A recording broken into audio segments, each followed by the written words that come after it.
Today I want to talk about opposition. You know, we don't always have to be in a good mood. We don't always have to be happy and joyful and um, being, I don't know, an amazing person that others want to be around. We don't always have to be on point. Now, we strive to feel that, yes, right? Because we want to feel happy and joyful and loving and bubbling. But when we're in opposition of those feelings, that is a great indicator to something that our higher self is giving us the opportunity to look at. So when you know why you're in opposition, now you suddenly realize, like, oh, okay, I see what I'm resisting. I see what I've been neglecting to pay attention to.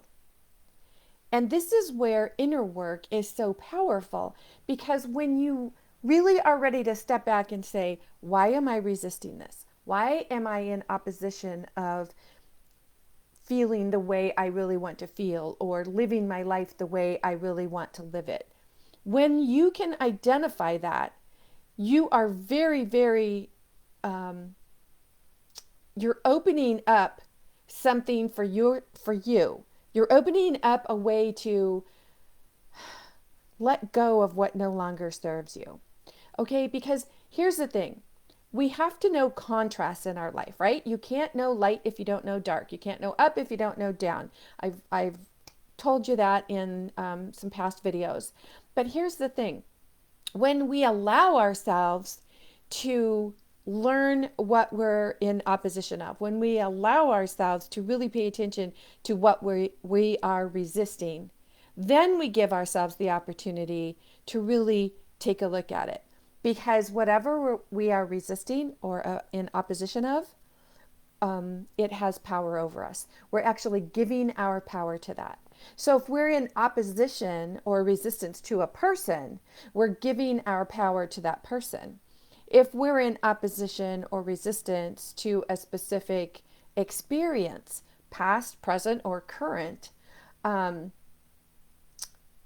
past, present, or something that we're afraid of in the future, it gives us the power to really take a look at it, to open it up, to dissect it, to say, oh, gosh, look, I was feeding all of this negativity into this situation or into this belief or into this person. And I truly do have the power to let it go.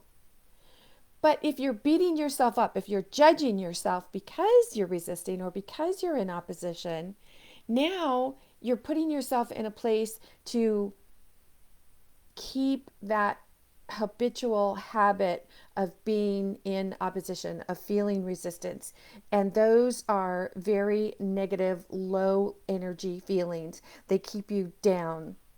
So let's say that you want to get healthier and you tell yourself you want to get healthier, but you find that you're in resistance to getting started. Now, what is the belief around being healthier that is causing you to stay in resistance?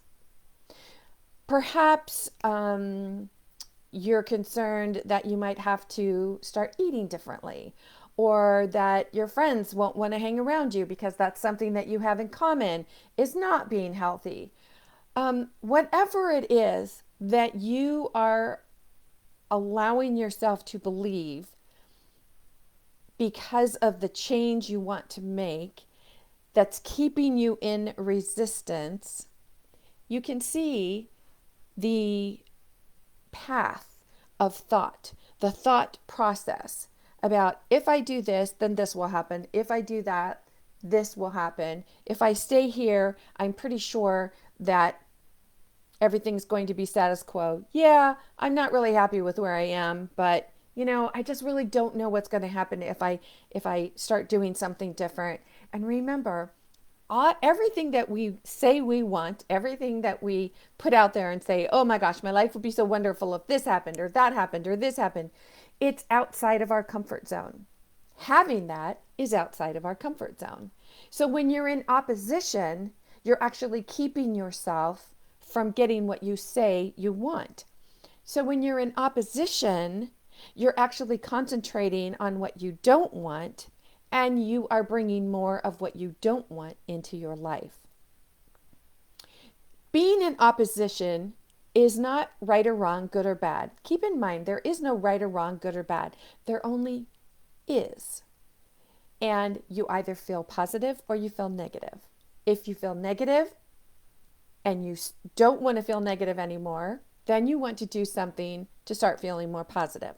But to start feeling more positive means change. That means you want to shift, you want to grow, you want to get out of that space that you're in right now.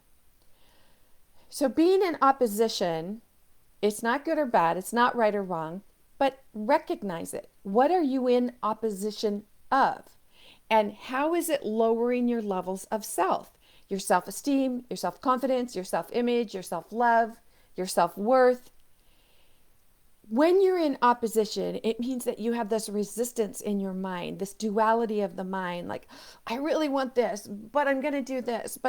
And so actually what you're doing is you've got one foot in the past and one foot in the future, and you can't do anything, right? You can't move. You can't make a decision. If you want to get out of opposition, give yourself permission to recognize it, to step into it and open it up and face it, and then ask yourself, am I ready to do something about this? And then never judge yourself. Never judge yourself for the answer. Because if the answer is, no, I'm not ready to make a change, there's nothing wrong with that. If you say, yes, I am ready to make a change, there's nothing wrong with that.